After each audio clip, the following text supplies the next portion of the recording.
Today on X-Play. The very best for the Gamecube. Kill a Spaniard. It's game time.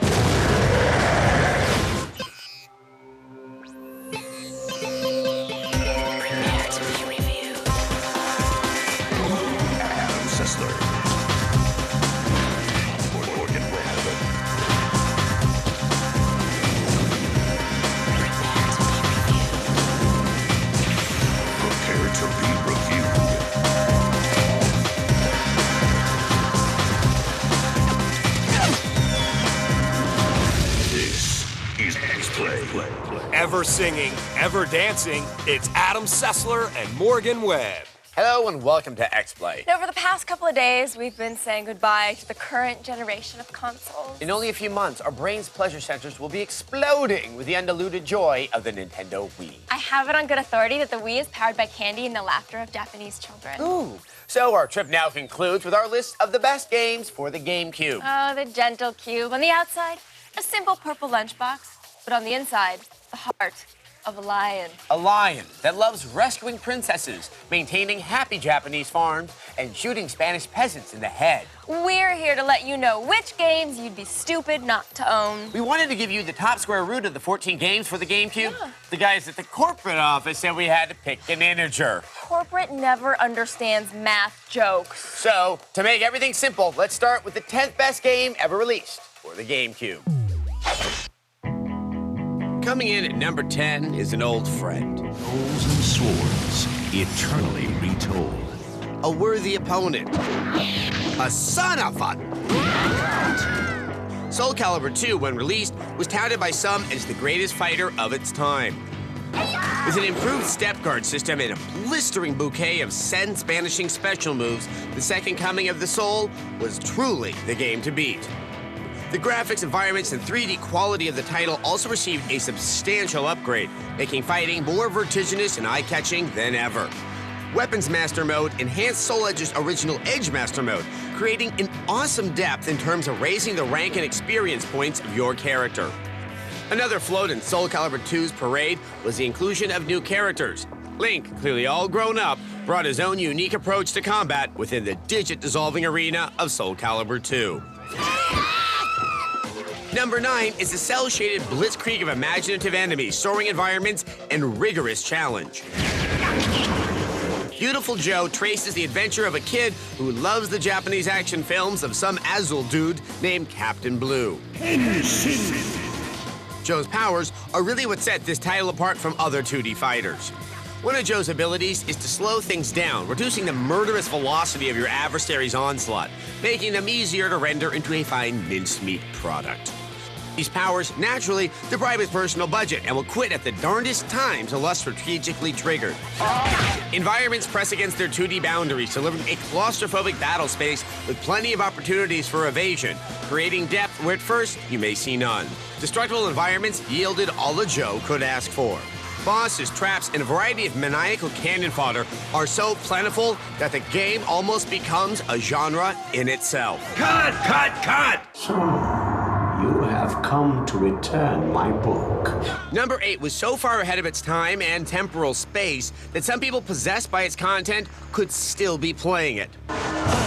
Eternal Darkness, Sanity's Requiem, plays homage to the dark, macabre Gothic of H.P. Lovecraft, where the familiar and normal can be instantly rendered into unfamiliar horror and jaw-dislocating madness. Hello? Remember me, Alex.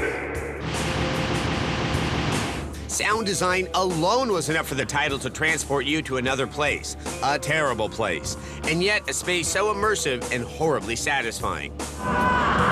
You'll game as a variety of cursed characters in search of truth and consequence. The cool thing about the title is doing away with the chains of time and navigating the folds of history through secret, timeless sanctums of insanity. A sanity meter kept track of the ebb and flow of what a human could endure. When it became low, odd tricks were played on you. Nothing could be trusted, and even your gaming world could be assaulted. Truly an immersive form of madness. Eternal Darkness this is noteworthy not only because it's a mature, dark game for the Gamecube, but also because the developers, Silicon Knights, are Canadians. And Canada is barely a country. It's more like an Elks Club with the vote of the United Nations. Yeah. And speaking of things that just don't quite make the cut, we can't show you the best GameCube games of all time without paying our respects to the less successful offerings on the platform. So, here's our look at some of the worst games for the Cube. Worst game based on a worst movie, Charlie's Angels. Good morning, Angels. Good morning, Charlie. Let's face it, Charlie's Angels Full Throttle was awful. Break it down, Boz. But even with our expectations lowered by the film, we still can't believe how bad this game is. You can play as one of the film's 3 stars, Lucy Liu, Drew Barrymore, or the attractive one. Of course, you're not so much controlling the star as you are their creepy-looking computer-generated doppelganger. You go, Alex. And what the hell is sticking out of Drew Barrymore's pants? Just what is this game rated anyway? See you later, Angels. After the break on X-Play. The countdown continues.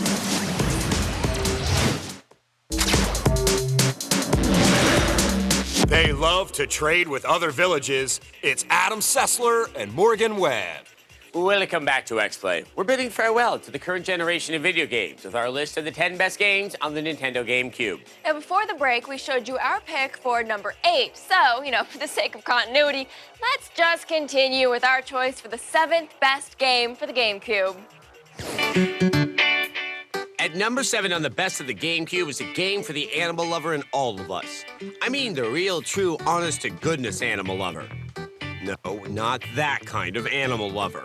The animal lover that just wants to walk with the animals, talk with the animals, and live with the animals. That's where Animal Crossing comes in. Think The Sims, but with animal-human hybrids, straight out of H.G. Wells, but not the whole Dr. Moreau thing. You can do anything you want in Animal Crossing. It's open-ended. You want to fish? Well, fish, damn you. Fish. You want to dig up old fossils? Go ahead. Maybe you'll find Jimmy Hoffa or a really old dinosaur. But enough about Madonna. I haven't been a virgin in like 55 years. Animal Crossing takes place in real time. Hours go by, months go by, things change. Like at the beginning, you might live someplace similar to my bachelor pad.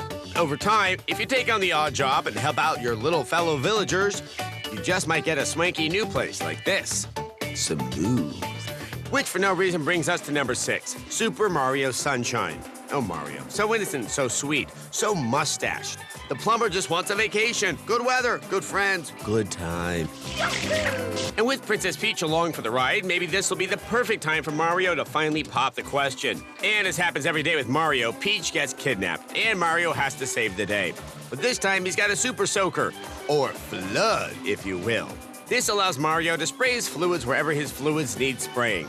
All this for his sweet Princess Peach. Mario can go all over this vacation paradise doing that Mario thing. The jumping, the swimming, the spraying. But it's not for Peach Mario does this. Oh no, it's for the shine. The elusive shine. Shine, which is more important to Mario than Peach ever will be. Typical plumber. But Peach can get a revenge in the next game at number 5, Super Smash Bros. Melee. We can pretend to get all highbrow and discuss the wonderful mechanics of the game, how easy it is to figure out. We can hype up how you can play with all those Nintendo characters you love so much. If they signed a lifetime Nintendo contract in their day, they show up here. There's Link, who has more female issues in his life than Mario ever could. And of course, Pokemon, who just has issues.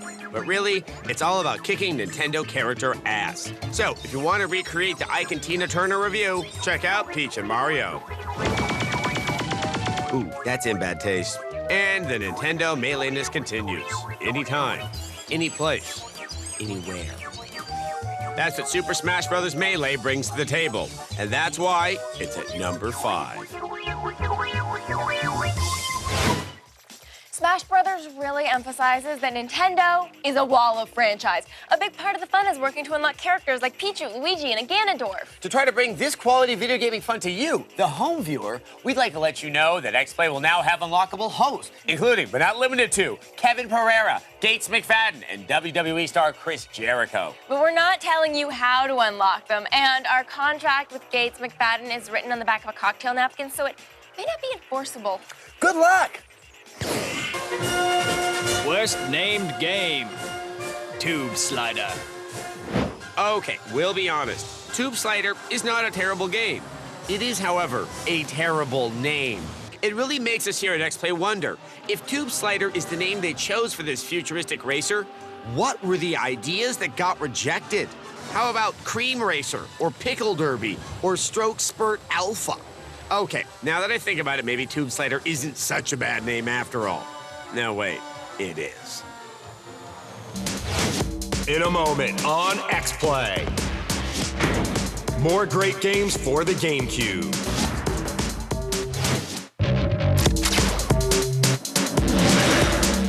They are the monarch of the sea. It's Adam Sessler and Morgan Webb. Welcome back to XPlay. With the Nintendo Wii ready to be born just in time for our holiday shopping pleasure, we're taking a look back at the best games to come out for the GameCube. And here's our pick for number 4. Why is this racetrack full of painfully saccharine Nintendistas plopped on the number 4 slot? Because it's only the most addictive racer on just about any console ever. Mario Kart began its life on the Super Nintendo system, and it was a long time before we saw any kind of follow-up. Apparently, it took so long because they're trying to figure out how to create a GameCube disc out of crack cocaine. Double Dash boils racing down to its purest form. It's fast-paced, colorful, and runs every other multiplayer game on the GameCube right off the road. If you've ever felt the thrill of hitting everyone else on the racetrack with Shrink Lightning, then you understand why this sits proudly at number 4. Cell-shaded graphics, diminutive effeminate elf, this must be the best Zelda game on Nintendo's Cube. Legend of Zelda, The Wind Waker. When we first laid eyes on the number 3 game on our list, we have to admit we were a little skeptical of the cartoon design of the toe-headed midget. But when we played it, it was pure Zelda. The beautiful design of the game captured the fantasy feel of the franchise. Wind Waker is a living example of the genius that Nintendo is capable of. The distinct nautical theme and perfectly executed gameplay instantly clawed Wind Waker to the top of the GameCube's pile of titles. Of course, it was a relatively small pile. This is the GameCube, after all. Wind Waker takes place in Hyrule, but in the distant future after it's been drowned by rising ocean levels. Like that movie Waterworld, where Kevin Costner drank his own pee. I'm glad Link never did that. Are you sure this is bourbon? It sure doesn't taste like it. Wind Waker was ambitious, expansive, and most importantly, fun. Space. Space is where we first encountered the aliens named Metroid, where we first saw Samus take her helmet off and said, "What the She's a girl?" And space is where we met Metroid Prime, the number 2 best game on the GameCube. For many years, we fought the Metroid Horde in 2D battle, and it was good. But Metroid Prime completely changed that. Suddenly, Samus wreaked havoc in a 3-dimensional world with exotic weapons, unique visor features, and enough female empowerment to send Sigourney Weaver into menopause. Metroid Prime instantly proved itself to be the best first-person shooter on the GameCube, and 4 years later, it still is. But calling it a first-person shooter is like saying Meryl Streep can kind of act. Metroid Prime is also a platformer, a puzzle game, and a marble simulator. I curl into a ball too, but when I do it, it usually involves self-loathing and weeping. Zelda! Metroid Prime truly expands the Metroid franchise into a new type of game. It's the best updating of a Nintendo franchise we've ever seen, which is why it's the GameCube's explosive number 2 game.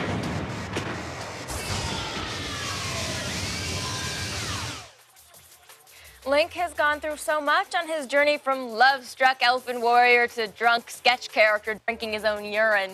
We can only hope Link's future on the Nintendo Wii brings an end to his suffering. I wonder how you end suffering with the Wiimote. Well, moving up and down the wrist across means you're not serious at all. Right. But we are serious about bringing you our list of the finest games for the GameCube, and after the break, we've got our pick for number 1.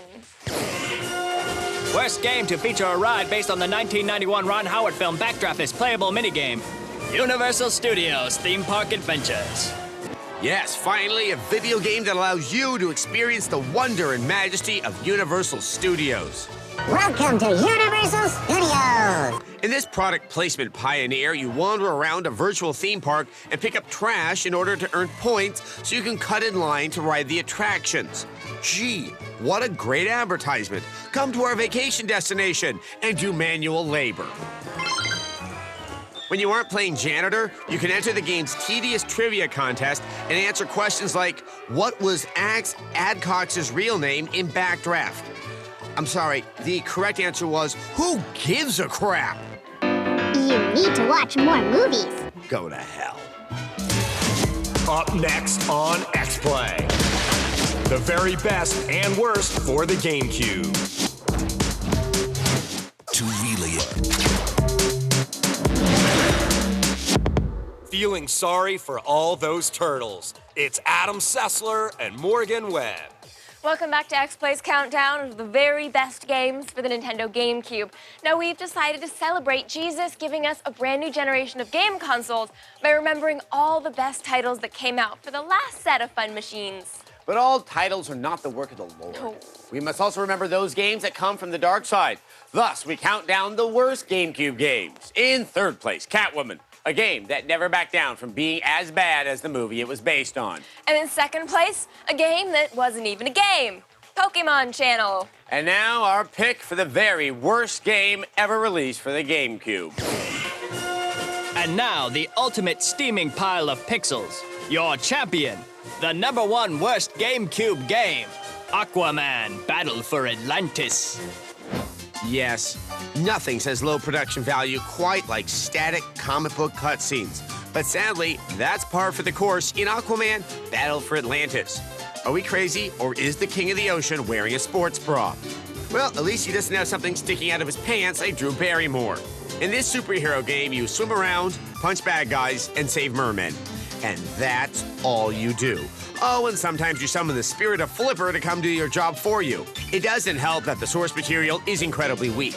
There's no lamer superhero than Aquaman. I mean, his power is communicating with fishes. How often does that come in handy? Well, maybe someone tries to rob a red lobster. You stink, Aquaman. Now go and sleep with the fishes. That glorious golden mane and oh so repetitive gameplay. We'll never forget you, Aquaman. No matter how much we wish we could. But the Cube has left us with other games we'll never forget. Yes, ladies and gentlemen, X-Play now presents our choice for the single finest game ever released for the GameCube, Resident Evil 4. Few games have captured the attention of X-Play the way Resident Evil 4 has. Maybe it's because of the game's intense first battle. Who are these people?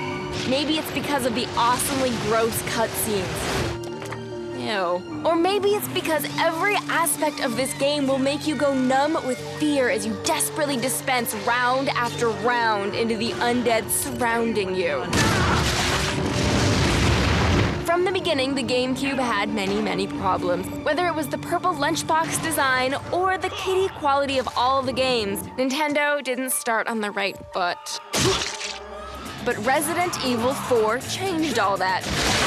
This adult-themed scarefest reinvented the survival horror genre for Capcom. Gone are the magically switching cameras, horrible aiming system, and live-action acting from the early games in the franchise. We don't have much time.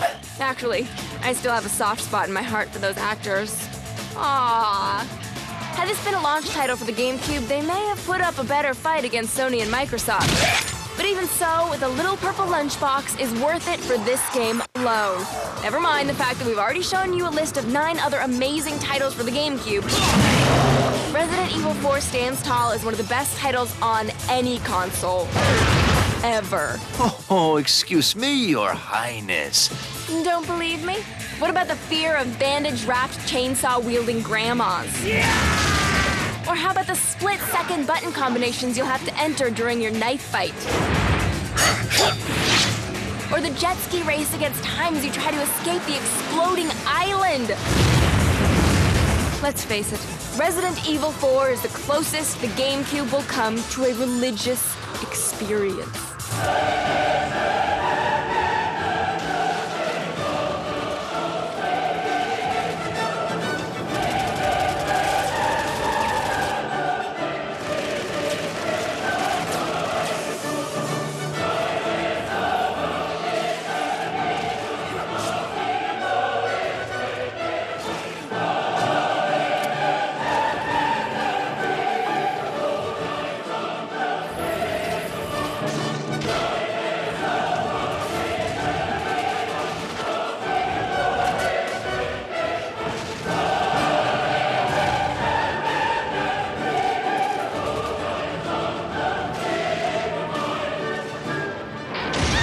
and may God bless it.